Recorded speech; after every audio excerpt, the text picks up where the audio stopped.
eerste viercilinder als ik 18 was. Nu was hij niet, in die tijd zat ik niet goed bij kas. Maar rijden deed hij prima elke tocht, dat was een lust. In een minimum van tijd bracht hij ons van hier tot aan de kust.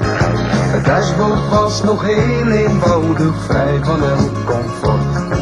Voor radio of cassettenspeler was er plaats tekort.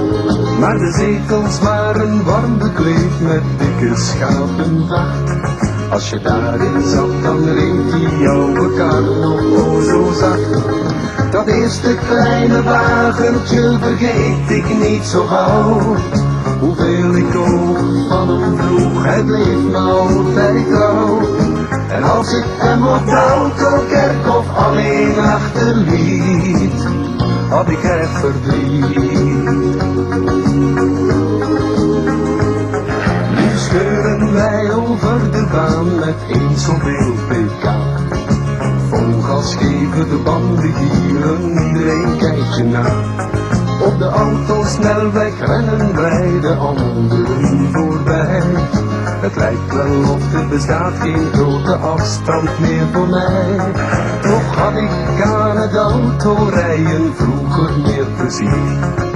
Voor een grote trip voelde ik me net een pionier.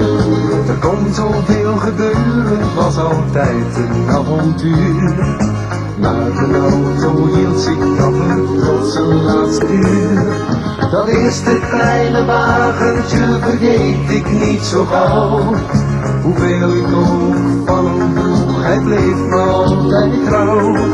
En als ik hem op de autokerkhof alleen achterliet, had ik echt verdriet.